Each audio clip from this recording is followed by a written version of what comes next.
shorter than you think. No think.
Longing is the music of our sphere. The gift of life is never more or less. It starts at any time you like and ends in just a wink. Pass me the light, baby.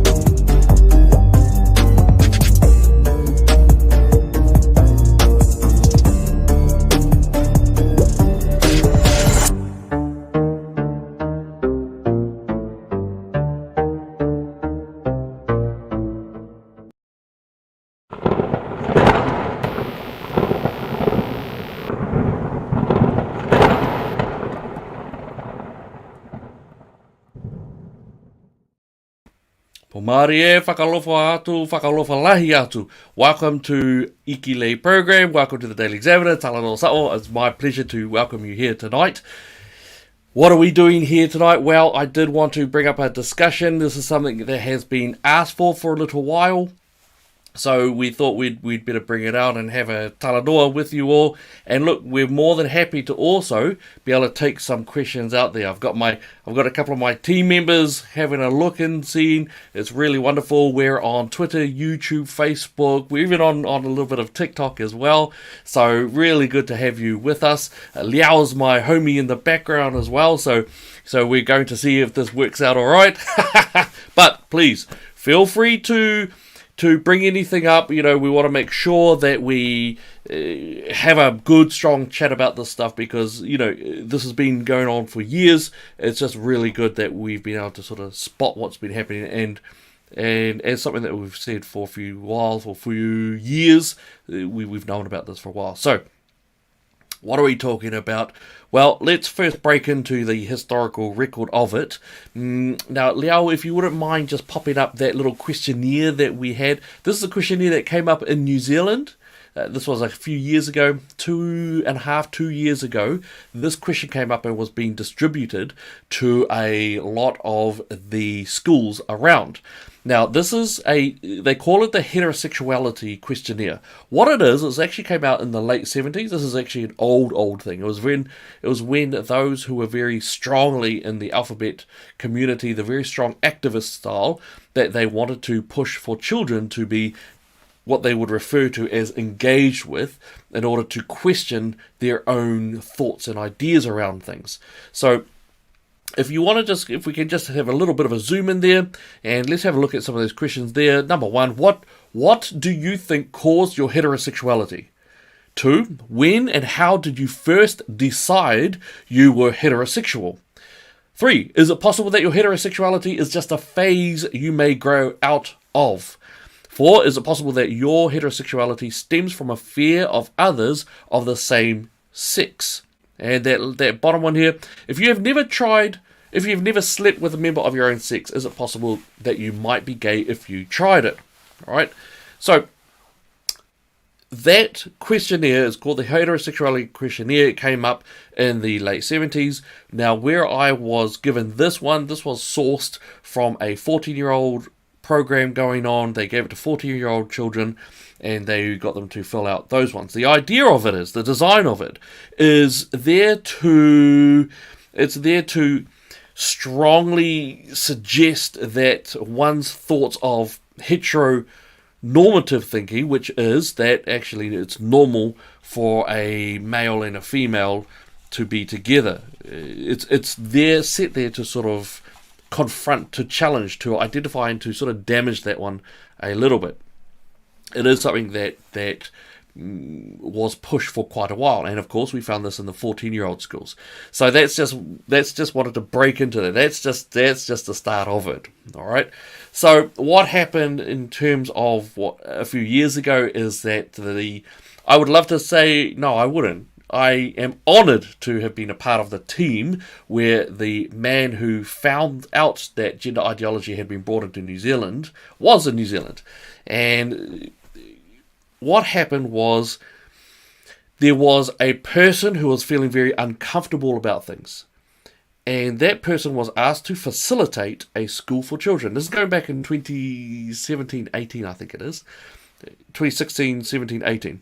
And that person got real uncomfortable because some of what they were being told that they had to teach was making them real uncomfortable. They were a seasoned facilitator of children at schools, and the stuff that they were looking at just made them real ill. It was at the time pushed forward by ACC as a strength-based, evidence-based idea of anti-bullying program. But you'll find that there's almost no mention of too fat, too skinny, too black, too white, too poor, too rich, wrong area, wrong ethnicity, whatever. But it very strongly focused around LGBTQIA+ matters. That's what it really focused on. Now, this is one that was taxpayer-funded, and Liao, if you do have any of those pops up there, would love to see if we can get some of those up there. This is one called the Mates and Dates program. And the Mates and Dates program was the one that was taxpayer-funded, and it was given to schools, and the schools had a choice. Either they paid for a health component program out of the operational budget, which is a big no-no for any of you who know schools, or they had this free program that was actually funded by the taxpayer. And it came with beautiful bells and whistles saying, wow, strength-based, evidence-based, and all that sort of good stuff. It sounded good. Now, what we found, though, is that we had to fight. And the man who exposed this, the man who was within our team, he made an OIA. The government at the time called him and said, we will give you some of this information, but you are not to give it out to the public. It is for your eyes only. And we got legal advice, and they said, nope, get stuffed. They said, no, it's an OIA, you're allowed to have it, you can have it. So what happened was this man who exposed it, the man who's in our team, and I'm purposely not mentioning his name. I want to mention his name, but I'm not sure if he wants it let out there yet. So I need to get a hold of him, and I want to bring him onto the program. I really do. So it was a Mates and Dates program. The government didn't want to give it to us. They tried to tell us to not. We got advice to get stuffed, so then we put it out. And we put it out also in a 4-part series, and we exposed it really hard and fast. Now, if we can just zoom in there a little bit, now this is just this is a tiny example of one that's in there. Purpose: to emphasize to the students that sex and gender are distinct, and we choose how to express our gender. By the way, this is not in the depths of the wokeism that we find ourselves now. This is going back to, I believe, it's about 2018. All right, ask the students to space themselves out across the room. Explain. You need to mime these activities as we read them aloud, first in a feminine way and then in a masculine way. All right, and so they've got familiar scenarios. All right, so if we can have a look at the bottom there, it says the facilitators also to ask, how did you feel during the mime? What did you do to mark gender? And this was very strongly pushed, as the facilitators were told when they were being trained that they had to really push this idea of challenging and confronting and pretending. Well, they didn't use the word pretending, they said utilizing or making markers of the different genders that they have out there. And that's where it gets really, really dangerous, really, really focused. All right. Now, Liao, do we have any other pictures there? Because it would be good to see if we can have a little look at some of the other parts in that. Remembering that this was from year 9. This was from the Just as a Kid's Guide in the first year. For those of us who are older, that's Form 3. So year 9, Form 3. And then they started to push that upon us. Now, there were some other examples there. The facilitators, for example, were specifically told, and they were advised in writing that they had to push the idea that gender is a continuum, that it's a spectrum, that it's no back and forward, and it can be anything outside of that. And for those of you who are parents, of course, this will already start sounding really random. What's going on? Why? What has this even been in there? All right, but the facilitators themselves had to be told that they were to push the children that gender was a spectrum, that there was no male female binary. There wasn't. It was actually non-binary. All right, so they had that. They were pushed on that one. They also had resources out there that had things that were like Rainbow Inside Out, which was a Rainbow Youth style program. They came in and facilitated a lot of the advice as well. And what you found in that was that they were bringing in resources that were nearly pornographic in some areas, and in some other areas they would have colourful pictures and encourage you to not be male-female, but rather to be on that other sliding spectrum.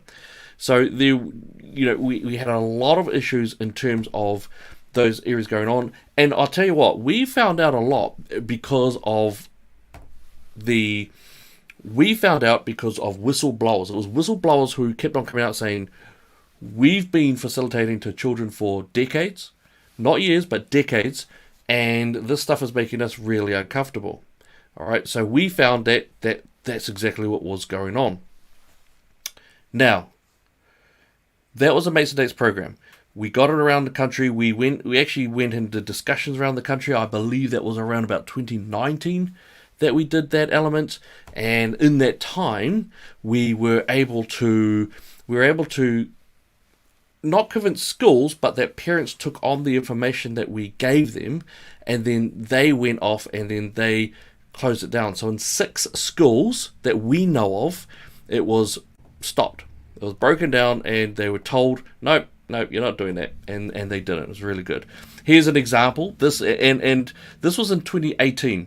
Teachers have been trained to identify potential transgender children in the classroom, and that is exactly right. There's been a 200% surge of children wanting to change their gender in the past 3 years. And by the way, that's in 2018. That's in Australia.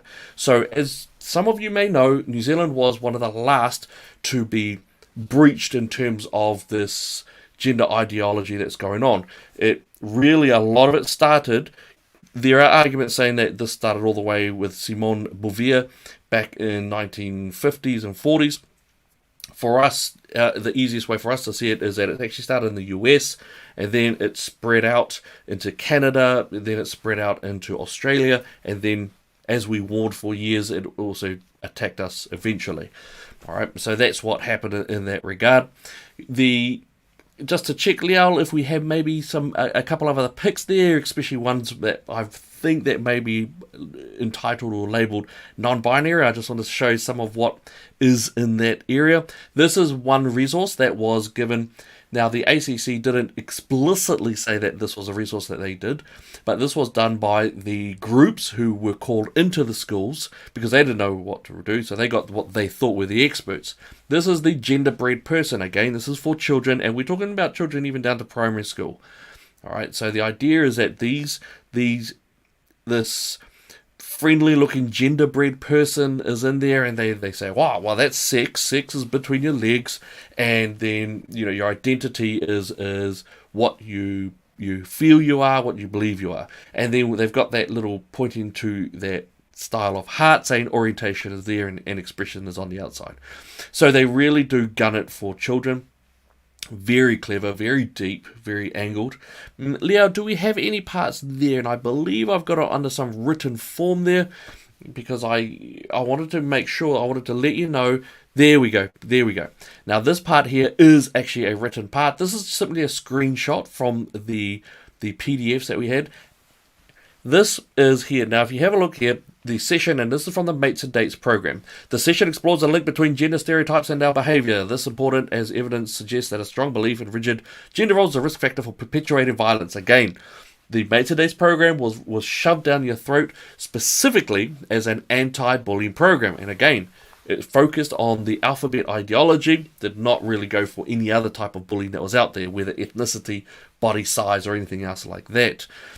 That part that's highlighted there, this is an information given to the facilitator. This is the facilitator's guide of the Mates and Dates program. And look at that. It's important that you clearly promote gender as a continuum and emphasize that it's healthy for all of us to incorporate aspects of male and female roles into our behavior. Promoting a move away from gender stereotypical behavior and towards more role flexibility, and here is that little warm part that they like to put in, can help in reducing sexual and dating violence. Okay, have a look at that. That first sentence. It is important that you clearly promote gender as a continuum. This is the facilitator's guide. You don't have to believe me either, because I can tell you right now that if you want to go, when we first pushed this out to get written, Whale Oil blog, I think it was, I can't remember how it was said, but Whale Oil, Cam Slater's blog site, was the only one that would publish it. And the man who exposed the whole thing, he published it in 4 series, and that went out there, and it was really great. He made sure that there were screenshots, there were PDF reels. Now, if you want to have a look at it, it should be on the BFD, and I believe it is still there. So on the BFD, they still have it on that area. And if you want, look at Mates and Dates, the BFD, and you should be able to find it from that. And you should be able to get a PDF, a downloadable PDF as well, because we were able to source it. The government tried to stop it, and we were told, no, they can get stuffed. Okay, so that's absolutely fine. All right, Mates and Dates were there, horrific, really bad. We went around the country, and we did our best to stop it. Lovely. We thought that was it. We thought that, okay, that's really bad. It's in schools. It's a program. All right, wonderful. And we were really wrong. We were really wrong. Actually, we were absolutely incorrect.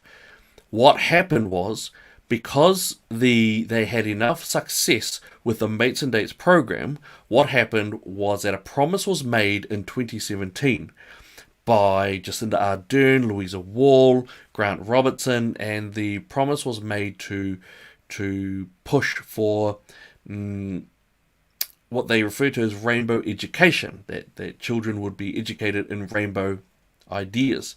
Of course, 2017 they came in, and as one of the first things that happened was that you started to have the transgender surgeries becoming publicly funded. I want to point out as well that the public funding for transgender surgeries was actually pushed ahead of cancer drugs. That it was ahead, I believe it was about a year before they looked at pharmaceutical intervention for cancer. So they pushed hard for the payouts for transgender surgery. I believe it was about a year, or just over a year, before they even bothered to deal with cancer drugs. That's how despicable and disgusting it was. So they pushed that, and then they started to push forward with this hardcore alphabet ideology into schools. Now this is going back. By the way, this is 2018, 19. We're not talking about 2021, 22. We're not talking about the last few years. We're talking about 4, 5 years. Okay. So now there was suddenly that. There was fights in there. You had the transgender surgeries coming forward. You had Rainbow Youth and Inside Out starting to have more access to children, but there weren't the full-on programs in there yet. Okay, fast forward then to 2020. Now we were obviously the crew that I belong to, and we were just screaming out, begging parents to go, hey, look, this is coming for your kids. This is coming for your kids. And a lot of times, online we got told, fear-mongering people. Nonsense, you're talking smack, all of that sort of stuff. Now, 2020, this is a great one. We're going to have a chat about that now. So in 2020, Tracy Martin of New Zealand First was very happy to be presenting the embedded pushing of the RSE program, or the Relationships and Sexuality Education program. So we had the mates and dates since I think it was about 2017, 2018, and that was, a few classes, separate classes as well, where that indoctrination was going into. Well, 2020 was different. What they were about to push in was what they said was going to be what we were fearing for years, which is embedded into your learning, embedded into your classroom teaching. So no longer separate classrooms, but instead in math, English, science, in terms of PE, health components, all across the board, it would be embedded into the very education principles themselves. And that's what we were very fearful of. Tracy Martin said, hey, this is what's happening, really, really awesome. And I believe it was on the 1st of September. She was really proud of it, all of that stuff. As you know, in 2020, what happened? What happened was the lockdowns, the government lockdowns came in, and that actually stymied a lot of this stuff in here. So when it stymied, then suddenly kids weren't going to school. So they were actually held off because of that. They couldn't access the children as strongly as they wanted to, so that's what happened. 2021 came, lockdowns, drama, attacks, and all that sort of stuff as well. All right. 2022, however, that brought out something else. So by 2022, most of the schools were operating, and then it was pushed in, and then it was to be implemented. Some of the teachers that I have had discussions with have said that yes, it started to pierce through on their PD, on their professional development, and that some of the teachers actually had left. And to be fair, some of them were because of being forced out because they were being mandated as well. But they reported that this stuff was coming in already, and it was quite shocking for some of them. They also said that some of the other teachers were just really uncomfortable, but did not want to say anything at all because of that very strong wokeism that has permeated and infected the education sector. So what you're seeing there is an example of one that is in there. Now, if we can just have a bit of a, let's see if we can get into that one a little bit closer, and what we'll do. All right, so this one is high school. So there's two forms of this. All right, now this is from the Ministry of Education. This is the Ministry of Education. All right, so that's how the world critical inquiry. So this is where they're pushing this one. Now, I believe this is for year 12, 13s, I think. I might be wrong. I do apologize, but I'm pretty sure it's year 12, 13s. Are able to compare concepts of love, attraction, romance, pleasure, children, pleasure, sexual pleasure, and consent from different perspectives and in different situations, and can take ethical standpoints, example, by considering cultural values, church values, family values, and the values portrayed in social media and films. Right? I want let's stay there for a bit. Okay, consent from different perspectives and in different situations and can take ethical standpoints. Example, by considering cultural values, church values, family values. By the way, can I ask, where are there in terms of school values? Do you see school values in there? What about government values? State values? What about, do you notice that the three that are there, cultural values, church values, family values, those are the very pillars of our community, our system. I would also point out, do you see temple or mosque? No, you don't. You see church. Church is the one that's there. This is also something that we were mocked for back in the day, no problem. They wanted to say, you're fear-mongering again. This is an attack on the family unit, on church values, and on family values. This is exactly what it is. All right, the value portrayed in social media and films, that's always a crack-up, because they just want to sort of slam you down and just say, don't be toxic masculinity, yada, yada, yada. Let's bring this down a bit. Let's have a look at what's below there. Are able to critique heteronormative messages and practices in the school, and we'll just see if we can get that down a bit there. So are able to critique heteronormative messages and practices in the school. I might cut off there perhaps.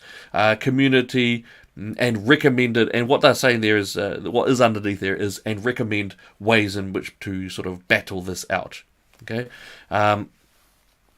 that's at a high school level, and I believe it's like a year 12, year 13 sort of area, and I'm hoping that you see exactly what the problem is right there and then. You know, that top one is deeply insidious. Again, we're talking about children who are battling. It used to be back in the day when you were at high school, you were worried if you were cool, if you were attractive to others, and if you were confident, if you could be seen as confident. Well, that's beside the academic needs or the sport needs or your other responsibility that you're starting to take on. Now, they want you to question your very gender. Well, not you, your children. They want to question they want your children to question their gender, to question the pillars of their support base. As a youth worker, as someone who has worked with young people who have been suicidal, battling emotional distress, depression, eating disorders, psychological conditions, those support structures are family and community, which strongly, generally, is a religious organization, generally a church, and the idea of family values in the society that we have. They are aiming and targeting that. All right, here is another one. Tell the world that children, now by the again, this is Ministry of Education, and this is in your schools now, are able to critically evaluate societal attitudes to sex and sexuality, including attitudes in family, communities, religious contexts, and online. Again, do you see anything about schools? Do you see anything about NGOs that are rainbow-oriented? And by rainbow, I mean the alphabet community. Do you see anything at all that seeks to look at things from a traditional or a time-tested or a scientific point of view? No, it doesn't. All right, and can apply health promotion strategies to enhance sexual health and affirm diversity. Not think critically. All right, that is very specifically to what they call affirm diversity. Carla has said this is year 11. Absolutely right. Yep. Thank you very much, Carla, for that. And Carla has also said, my daughter was handed this rubbish year 11. Absolutely fair enough. So that's what we have in that situation. Now, Liao, do we have any more parts of that? I believe we might have, because I want to bring up some of the other things that were in there as well. And there's some real dangerous stuff in there that we want to bring up to you as to what's actually happening in there. Your children are under assault. Make no mistake of that. Okay.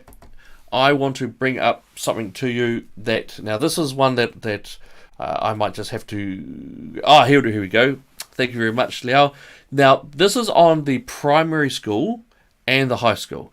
So primary school and high school, this is the glossary. Heteronormativity, the assumption that heterosexuality is the default, inverted commas, or inverted commas, normal sexual orientation, rather than being just one of many possibilities.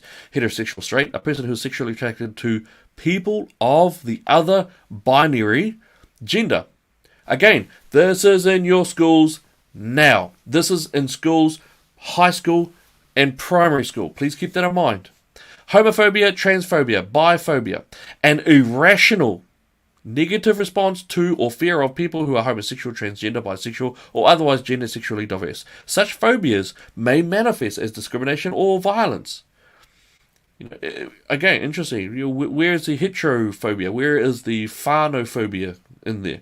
Because homophobia is actually not really something under the DSM, which is a psychological area.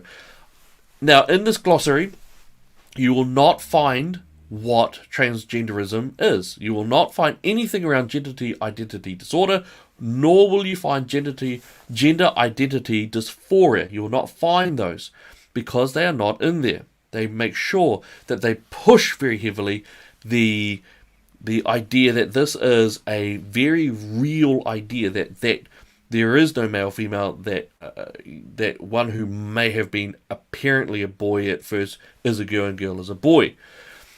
This is very strongly pushed. It is not scientific. It is against science. And again, it's been put onto the minds of young people who are already struggling with a whole raft of issues that are naturally there. Now, I want to show you something as well that is in there, and I'm going to show you something here.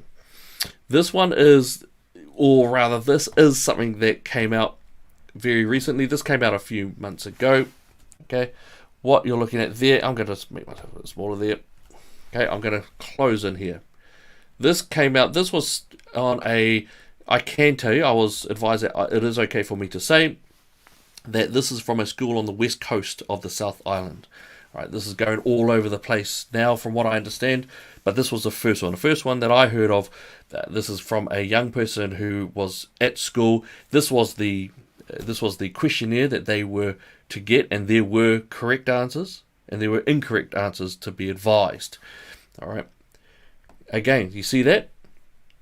So that glossary that we just saw, that Liao just put up from the Ministry of Education document that's in the glossary that's for parents, is not. It has now been brought out for children to be indoctrinated in order for them to be able to say these terms go with these definitions. All right. Now I'm going to...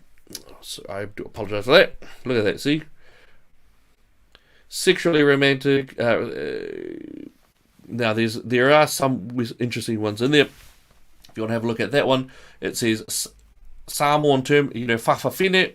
Samoan term that means like woman. To Westerners, it would usually be described as transgender, but there are a range of cultural traditions attached. Now, can I just say that there's a fascinating, interesting push that they want to use things like two-spirit, whawhawhine, and other wordings, and they're trying to say that, oh, hey, look, in other cultures throughout time, there have always been other genders. And this is a way of basically making you shut up, because if they can say, you're a racist, you're a white person and you'll be racist, then you will generally shut up.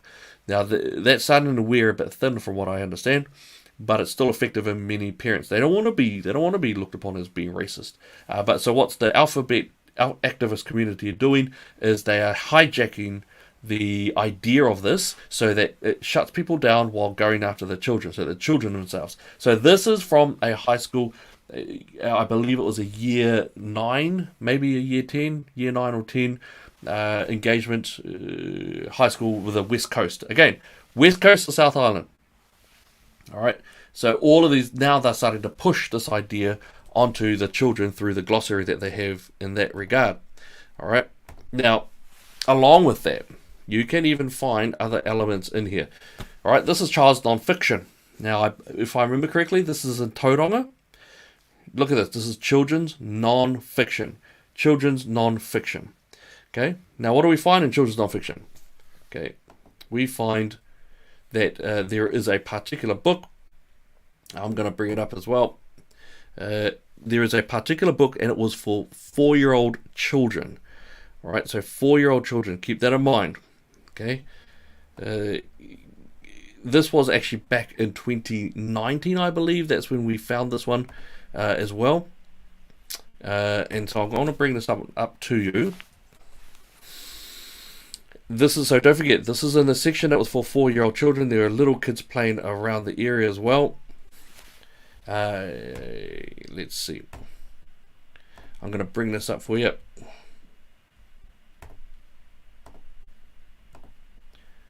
Okay, there we go. So in that one, this is the book that's for 4-year-old children. It says, some people say there are only 2 genders, but really there are many genders. All right, that was a book there that's for 4-year-olds. This is, again, these are pictures from them, so you can see that there is one top on, there's no pants, there's a little bit of the child's, that sort of toddler area of that still wearing nappies. And they're making sure that they are purposely feminized with some fashion there. Okay. Some people say there are only 2 genders, but there are really many genders. I am girl, boy, both, neither, just me. And at this young age, that's not even at school, they're already sort of pushing that into the minds. Okay. For some people, the grown-ups guessed right about their body and their gender. All right, and again here, these are for adults and teachers to go to. Again, this is from the same book. I want to take note. This is from the same book that was for 4-year-old children, around about that 4-year-old area. All right. You might also point out, being respectful means believing people when they say who they are and calling them what they prefer to be called. People will use all kinds of pronouns like she, her, hers, he, him, his, they, them, theirs, ze, her, hers, and more. Sometimes people prefer no pronoun at all.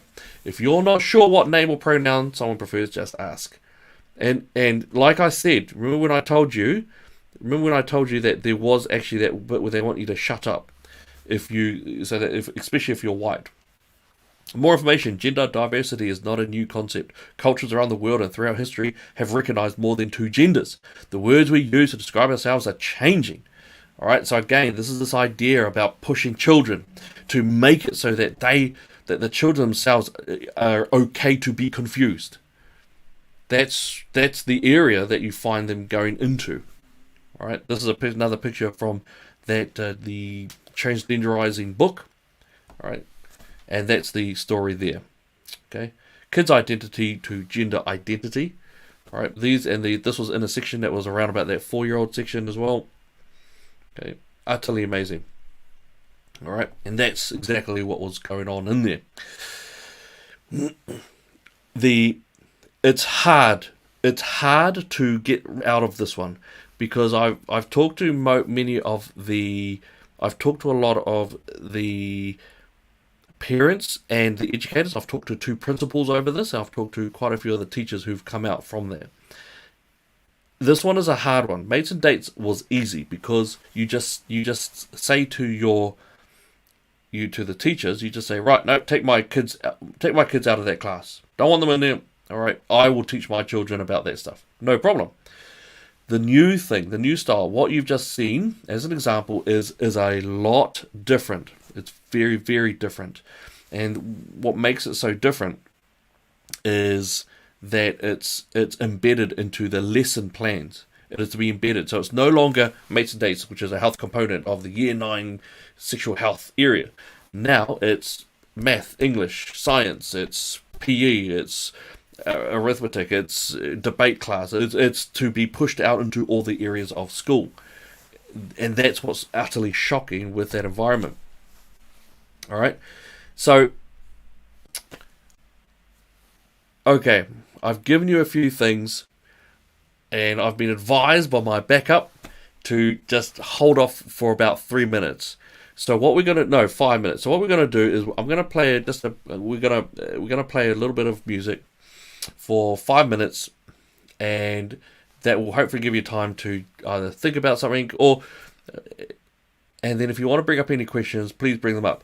But after the break, what I'm going to go to is where this stuff comes from. Okay, and in that area, if you do have children around, look, you wouldn't have children around anywhere, I suspect. But if you do, this is an area where you probably don't want to have kids listening into this part. All right, so the next part, definitely you want to know where, because this is exactly where it comes from. You need to know, but we're not going to go for it. I think it's not good for kids to learn. All right, so we're going to go for 3 minutes. We'll have a 3-minute break. Go have a cup of coffee, something like that. Come back, and then I'm going to tell you where this stuff comes from. All right, we'll see you soon.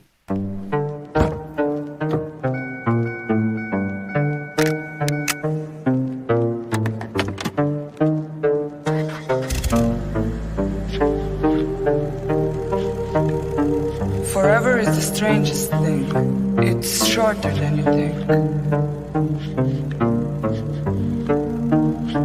No think.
Longing is the music of our sphere.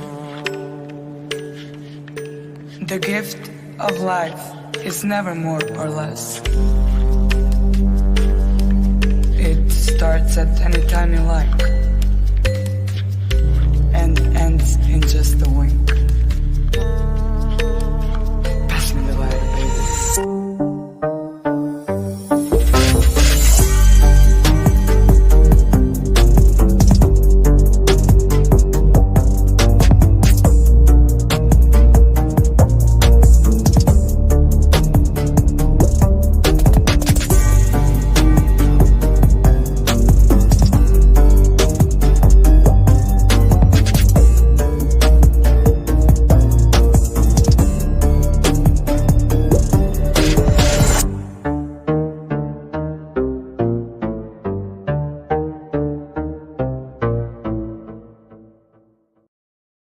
Alright, whakalofa lahi atu, welcome back.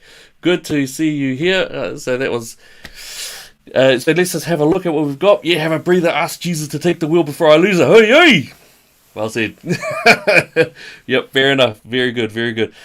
Carla, what is Z? Let me just bring these ones up. Carla, what is Z? Yes, Z. Oh, there's actually heaps now. Now there's just... there's pronouns through the roof now. Zer, she, sure, and all that sort of stuff. And there is no end to it. What it cores down to is that gender is a social construct. That's the push of it. The push is that gender is a social construct. That there is no male or female. Yes, you might have... this is where it gets quite unscientific, because those who really push it, and they really mostly are academics, and now of course they're indoctrinating the older youth in terms of believing it as well, which is causing no amount of suffering overseas, especially in the UK and US.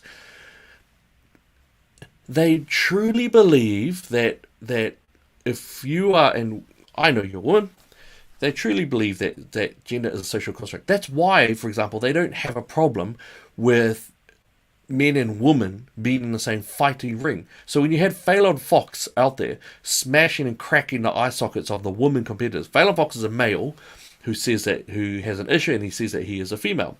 So he got in the ring and he smashed the hell out of the fighters that he was with. And these competitors said, I've never felt such power. They got broken, hard, yakka, and all that sort of stuff. You know, these people really truly believe that male and female are exactly the same. It's just the social construct that has changed it. You know, so when you do, you can YouTube these clips when they get smashed over when they're in the street fights and things like that. It's so horrific to watch. But what's strange is to see that women, more and more women, are trying to be men, and then they're trying to step to, and then when they get knocked out, which happens most of the time, it's the strange. It's odd. It's illogical, unscientific, untruthful, incorrect, inaccurate.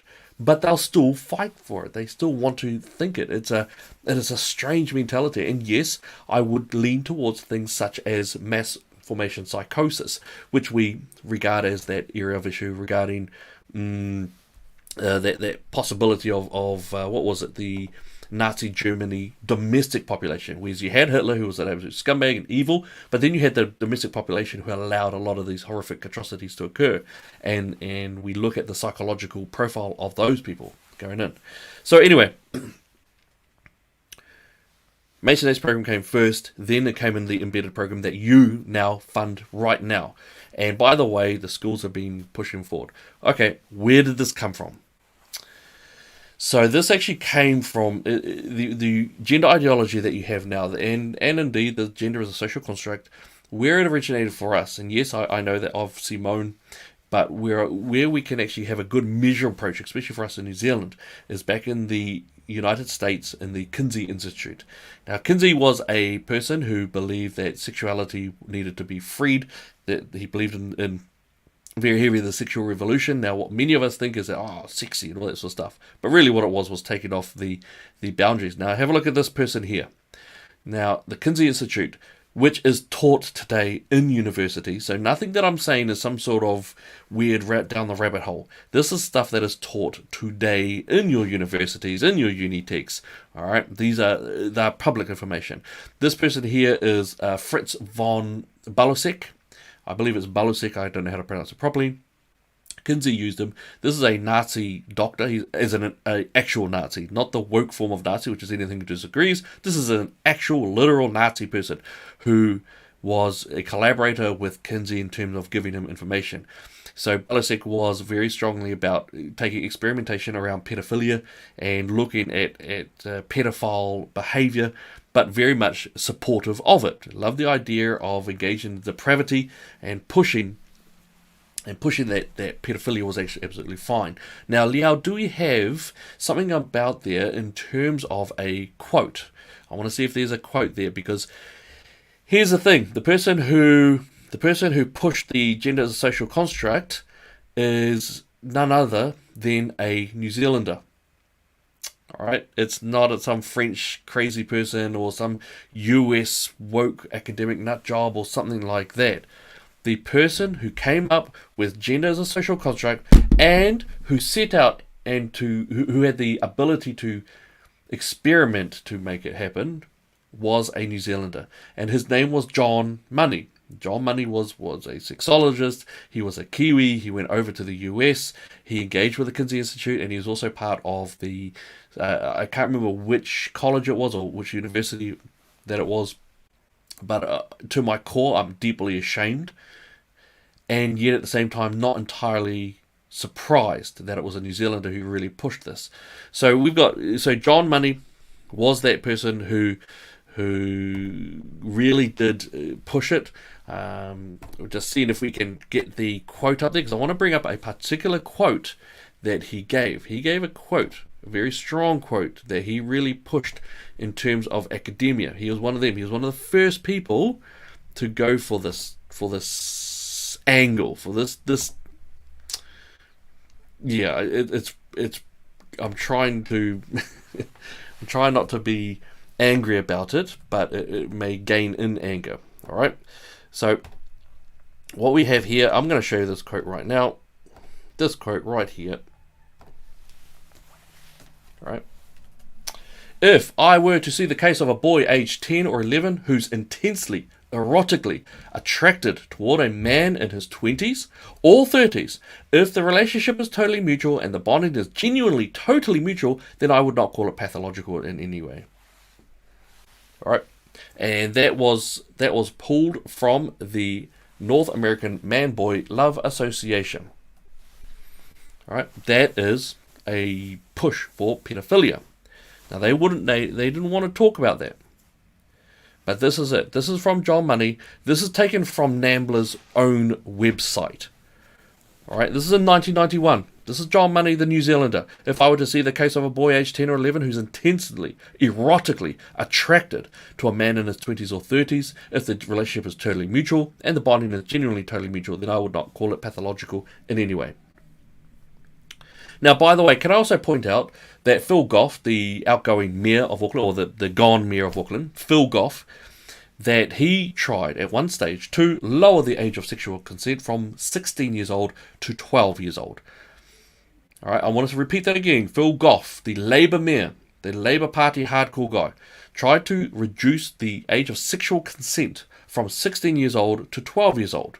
In the end, he was actually growled and told off by his leader at that time, because that person quite rightfully said that the public wouldn't have a bar of it. And even when he came up and said that to refuse it, he admitted that, well, the public don't seem to think of it. All right, this is another part of it. This is you can see here, that's John Money on the right hand side, and that is a young person waving the transgender flag on the left hand side, and that is the area there. Okay, so John Money.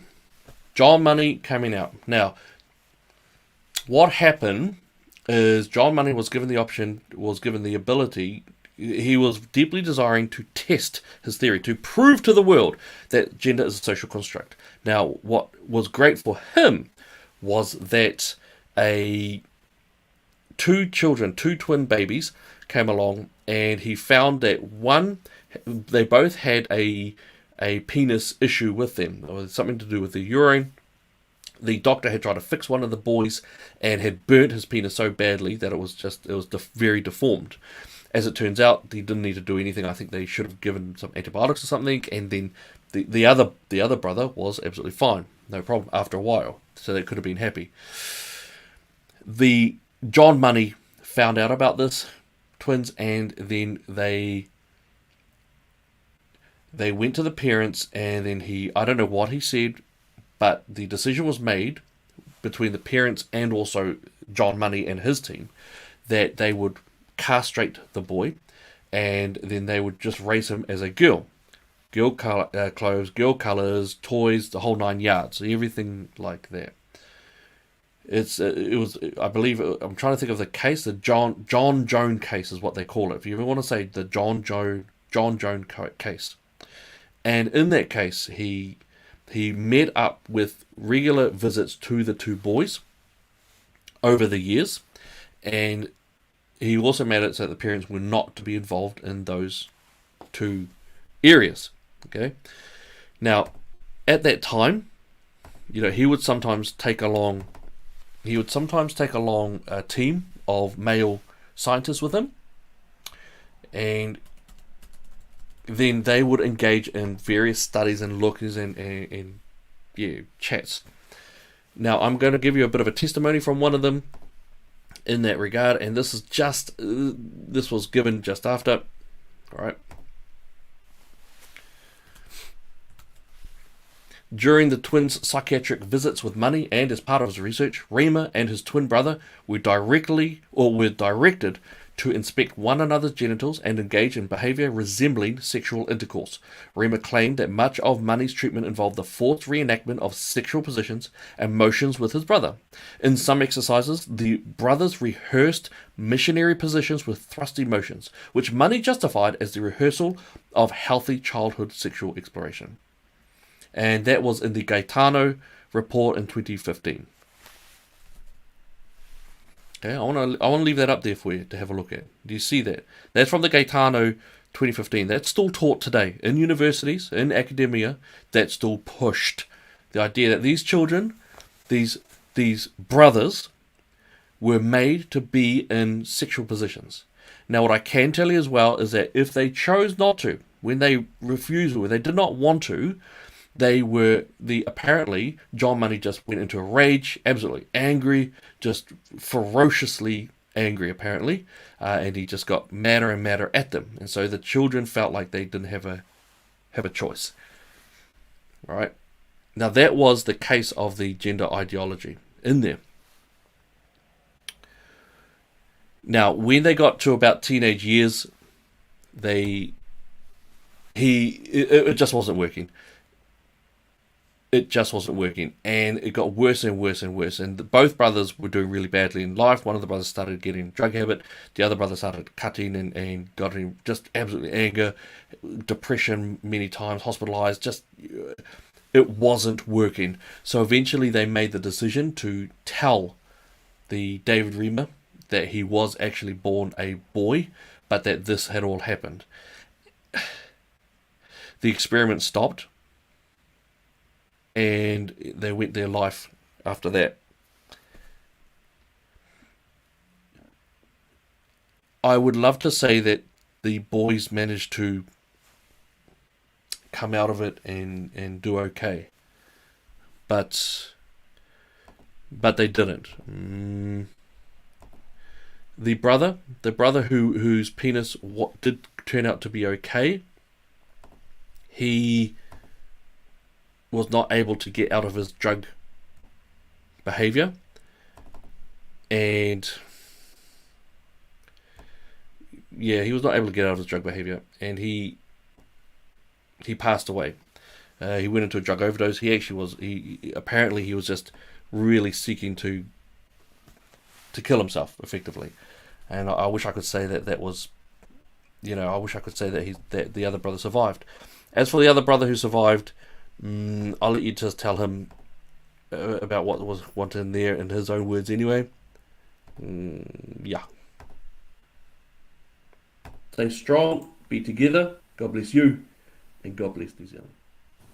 The medical community was under the impression that my case was a success story. And I was shocked when I heard that people thought that my case was a success story.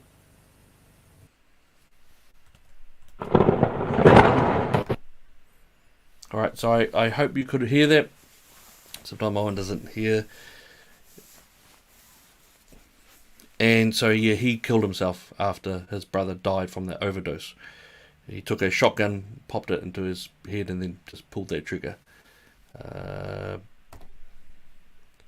So he didn't survive. They both didn't survive. They both had horrible lives after that. What I would say was child abuse of those two children. And like I said, the one boy killed himself with drugs, and the other one put a shotgun to himself and just blew himself up. Just a tragic story. It was an absolute failure as a scientific experiment, and yet for some reason those other academics grabbed a hold of it and pushed it. Liao, could you please bring up the study from the Kinsey report on there is a particular one that I want to show to the people out there.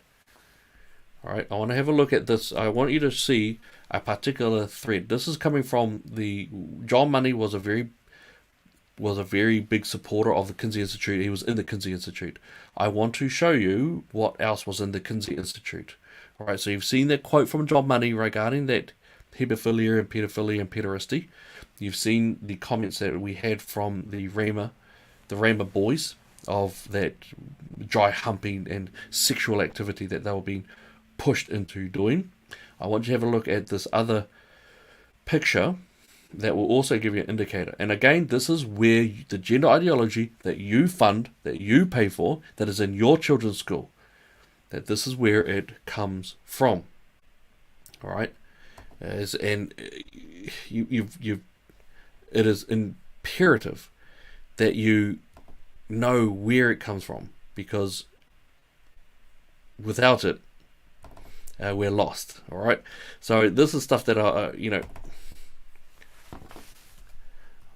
I'm just going to bring this up here for you, and we're going to have a look at this, okay? Have a look at that table. Now I want you to have a very close look at that table. I'll just let you have a look at it, and I want to see if you see what it is that there is. Alright? See it? Time up to 10 seconds. And I want to point this out. This is not hidden in some deep dark rabbit hole. This is in the lessons. This is in the academic work that is within the university. Alright, up to 10 seconds, 10 seconds to 1 minute, 1 to 2 minutes, 2 minutes to 3 minutes, 3 minutes to 5 minutes, 5 minutes to 10 minutes, over 10 minutes. Cases timed, percent of population, and this is the data set. So these are human trials on cumulative percent. Mean time to climax, and yes, that is sexual climax.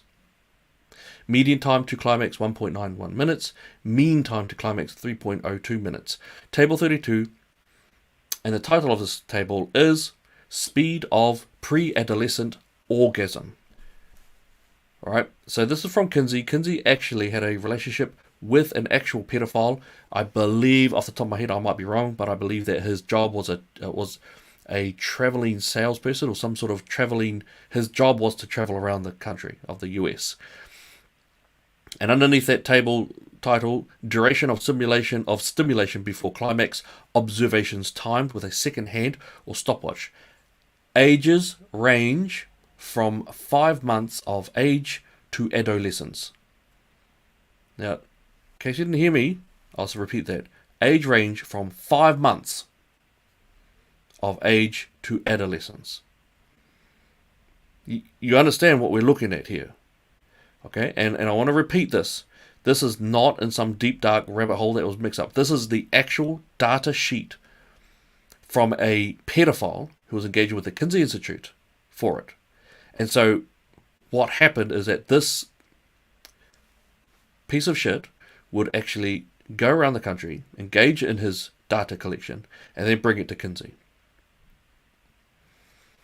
Okay, please note, this is where your gender ideologies of your children is coming from. This is the data set. This is the information part that is coming from it. All right, I want to leave that up there. I want to make this absolutely clear on it. This is also why I did not want children to watch this section of it. Make no mistake. Make no mistake that this is how it is being operated. This is where all of this is coming from. All right. And this is where your children are. Now, I've been getting message from my wonderful producer that maybe I'm going too heavy and this is an hour long, and maybe we need to hold off and maybe I can set it in a more discussion process about what do we do after this, how do we go forward from this, how do we fix this, how do we protect our children from a sexualized and perhaps even a pedophilialized sort of education curriculum. How do we do that? So I'm going to hold there. The way in which we can get forward is, one, we've got to do it together. Like I said, this is stuff that I was, myself and my team, were trying to get around to the country as much as we could. Make no mistake, your children are in a area where they're being preyed upon by an ideology that comes directly from a pedophilic, hebephilic, pederastic environment. Your children are right in the gun. They are in the gun. It is no surprise to me to find that a week ago there was a report showing an 80% increase in homeschooling for children. But it shouldn't be this way. We should be able to have a school system that protects our children and equips them for the future, rather than open them up to experiences of those who are possibly targeting them. So I want to just say, I know you're angry, and I think that could be a good thing, because we need to be aware of what's going on. Now, I am going to be speaking in Otara on Saturday night. If you're in the Auckland area, if you're south side, if you're in Otara, please come on down, have a chat, have a fight with me, verbal fight, ideological fight, all of that stuff. But I will be more than happy to explain. I'll be happy to stay there all night if need be. And that's the way we did it back in 2018, 2019, 2020. We didn't care. We were there all night sometimes with parents, explaining exactly what's going on, what's why. All right. I've spent 20 years working with youth. And the last couple of years I've been in hardcore in the tradies. All right. But we've got to stay together, and we've got to not let this go. I can tell you, schools are no longer the place of what we knew 20 years ago, 10 years ago, 5 years ago. If you left school 4 or 5 years ago, trust me, it's a way different place now. Way different. So, look, I'll leave you with that. But don't, look, I know it's tempting to get real emotionally angry on that stuff. And it's good to be angry. But keep it focused and release it when it's the right time. Valerie, thank you so much for that. I do appreciate that. Yeah, it is a difficult topic. Okay, so thank you so much for that. Meg, Gianni, absolutely right. The UN does push it. It does push it in that specific way as well. All right. Okay, so I think that'll be good. And you know what? Yeah, I'm gonna do this. All right, I'm a Christian, so I'll do this way. All right. Well, we're gonna have a bit of a prayer, and then we'll finish up for the night. All right. But if you are in Auckland, if you are around in Otara, I'll having a talanoa, having a chat there on Saturday night. So so it'd be really important, and it'd be great to see you all there anyway. All right. Okay. So, dear Lord, thank you so much for giving us the strength to handle these hard topics. Father, help us to protect our children. Help us to equip them and strengthen them for the future. Lord, I pray for everyone who's out there who's listening, whether they agree with me or not. I pray that you bless them, keep them safe, and keep them well. In Jesus' name, amen. All right, guys. God bless you, and God bless New Zealand. Ka kite.